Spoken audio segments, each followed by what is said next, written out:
یا پانی کے اندر کی کسی چیز کا بت مت بنانا، ان کے آگے سر جھکانا اور ان کی پرستش کرنا منع ہے۔ پہاڑ کے سب سے اوپر یہ گرجا گھر جسٹینین بادشاہ کا بنایا ہوا ہے۔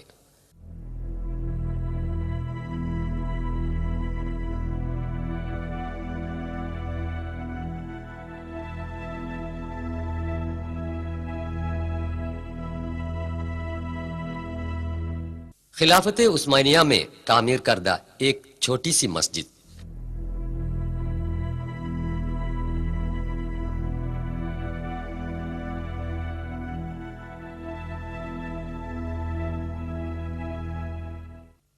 جب تک حضرت موسیٰ علیہ السلام سینا پہاڑ سے واپس نہ آئے تب تک بنی اسرائیل میں سے ایک گروہ سامری نام سے مشہور ایک سونار کے بنائے گئے سونے کے بچڑے کی پوجا کر کے خدا تعالی کی ناراضگی کا شکار بن چکا تھا۔ یہ بھی اس وادی راہا کے دوران قیام میں ہے۔ Swiss canal university research centre کے محقق جناب کمال عودہ یہی بیان کرتے ہوئے، هم يقال أن هناك تجمع بني إسرائيل في هذه المنطقة وانتظروا سيدنا موسى حينما ذهب إلى ميقات ربه، والعجل الذي عبده بني إسرائيل مطبوع على الصخر بمواجهة وادي الراحة، مطبوع على الجبل في مواجهة وادي الراحة۔ آج کل یہ علاقہ سینٹ کیدرین گاؤں میں شامل ہے۔ یہ مصر کے پایہ تخت قاہرہ سے تقریباً 500 کلومیٹر دوری پر واقع ہے۔ بعد میں حضرت ہارون علیہ السلام انتقال فرما گئے، جن کو خدا تعالی نے موسیٰ علیہ السلام کے مددگار کے طور پر بھیجا تھا۔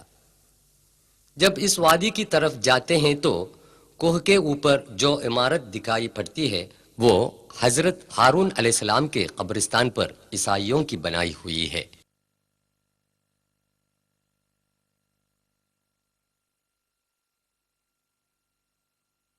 قارون۔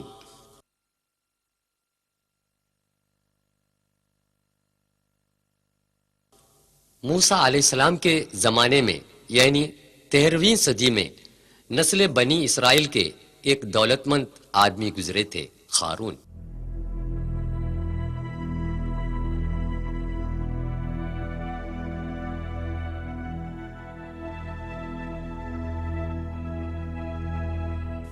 قاہرہ سے 150 کلومیٹر مغرب کی طرف ایک مندر ہے۔ اس مقام کا نام قصر قارون ہے۔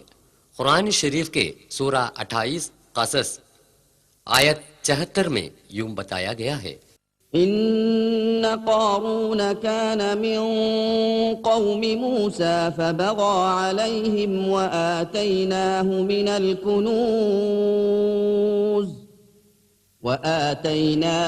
الكنوز ما إن مفاتحه لتنوء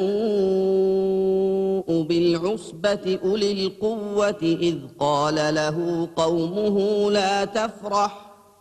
یہ قارون کا کنواں ہے۔ بحیرۃ القارون یعنی قارون کے جھیل کے نام سے آج بھی جانے جاتے ہیں۔ اس جھیل کے ماہی گیری اور آس پاس کی کھیتی باڑی سے قارون کروڑ پتی بن گیا اور ساتھ ہی ساتھ مغرور بھی۔ وہ اپنی اس دولت کو اپنے علم اور محنت کا پھل سمجھا۔ اس نے مغرور ہو کر یہ اعلان کیا کہ میں نے جو دولت کمایا ہے اپنے علم اور طاقت سے کمایا ہے، جسے خدا کا کوئی واسطہ نہیں ہے۔ اس نے روز قیامت سے بھی انکار کر دیا۔ اس کے علاوہ وہ غنڈہ گردی پر تلے رہے اور موسیٰ علیہ السلام پر کئی الزامات بھی لگائے۔ اپنی شان و شوکت دکھانے کے لیے ایک جلوس بھی نکالا۔ جو لوگ اس دنیا کو آزمائش کی جگہ بتاتے ہیں اور عارضی سمجھتے ہیں، ان کے لیے قارون کے اس بھٹکپن میں کوئی حسد یا شکایت پیدا نہیں ہوئی۔ لیکن جو لوگ ایمان کے کھرے نہیں تھے یعنی کمزور تھے، وہ کہنے لگے کہ کاش ہمیں بھی قارون کی جیسی دولت پاتی۔ لیکن جلد ہی قارون اور اس کے محل کو اللہ کے حکم سے زمین نگل گئی۔ زمین نگلنے والے قارون اور ان کے آدمیوں کو بچانے کے لیے کوئی نہیں آئے۔ غیر قانونی طور پر پیسہ کما کر لوگوں پر ظلم کرنے والوں کے لیے یہ ایک تاکید ہے۔ یاد رہے کہ اس وقت قارون کا جو انجام ہوا، اس طرح خدا تعالی تم لوگوں کو بھی آسانی سے برباد کر سکتا ہے۔ اس کے علاوہ آخرت کی سزا بھی کتنی شدید ہوگی۔ اس لیے عاجز رہو اور نیک بنو اور خدا کا شکر ادا کرو۔ قصر بلقیس۔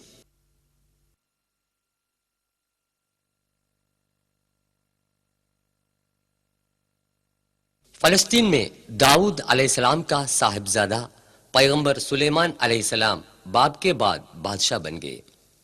ان کی کئی معجزات میں پرندوں اور جانداروں کی زبان سمجھنے اور ان سے بات کرنے کی صلاحیت بھی تھی۔ یمن کے مغرب کے قریب رہنے والے قبیلہ سبا اپنی ملکہ بلقیس کی قیادت میں سورج کی پوجا کرتے ہیں۔ ایک پرندے نے یہ دیکھا، ایک دن اس نے سلیمان علیہ السلام کو یہ بات سنائی۔ یہ بلقیس کے مندر کا کھنڈر ہے جہاں سورج کی پوجا ہوتی تھی۔ بلقیس سلطنت بنی طبع کی ملکہ تھی۔ حضرت سلیمان علیہ السلام نے ان کے نام پر ایک خط لکھا جو خدا کے نام سے شروع کرتا ہے، جس میں لکھا ہے کہ مخلوق کی پرستش چھوڑ دو، اس خدا کی عبادت کرو جو اس کائنات کا خالق اور پروردگار ہے۔ انہوں نے یہ بھی لکھا کہ خدا کا حکم مان کر سچے مومن بن جائے۔ خود ہی نے یہ خط یمن میں پہنچا دیا، جس نے حضرت سلیمان علیہ السلام کو ملکہ بلقیس کی خبر دی تھی۔ رانی سبا یعنی کہ ملکہ بلقیس کے محل کے کھنڈر یمن کے سبا میں آج بھی آپ دیکھ سکتے ہیں، جو مخلوق کی پرستش اور خرافات کی ظلمت سے صرف خدائے واحد کی عبادت کرنے کے لیے سچائی کے راستے میں آئی تھی۔ ملکہ بلقیس یمن سے 2200 کلومیٹر دور جروشلم میں حضرت سلیمان علیہ السلام کے پاس آئی۔ اس سے پہلے تخت ملکہ بلقیس معجزہ کے ذریعے حضرت سلیمان علیہ السلام نے جروشلم میں پہنچا دیا تھا۔ جروشلم میں پہنچ کر ملکہ نے اعلان کیا۔ سورہ 27 النمل آیا 44۔ قالت رب إني ظلمت نفسي وأسلمت مع سليمان لله رب العالمين۔ اے میرے پروردگار، میں نے اپنے نفس پر ظلم کیا اور میں سلیمان علیہ السلام کے ساتھ اللہ رب العالمین کی فرما بردار ہوں۔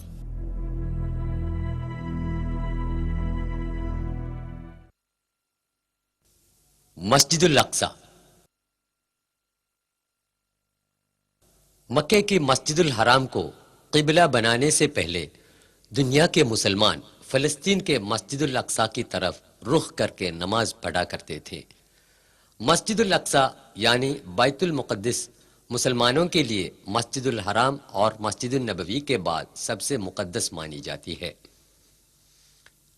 سفر اسراء میں حضرت صلی اللہ علیہ وسلم مسجد الاقصی تک تشریف لائے گئے۔ یہاں سے پھر سفر معراج ہوا۔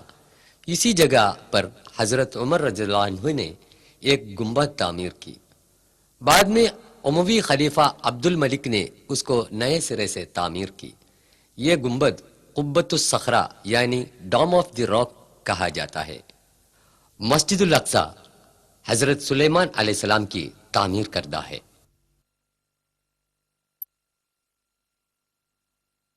یونس علیہ السلام۔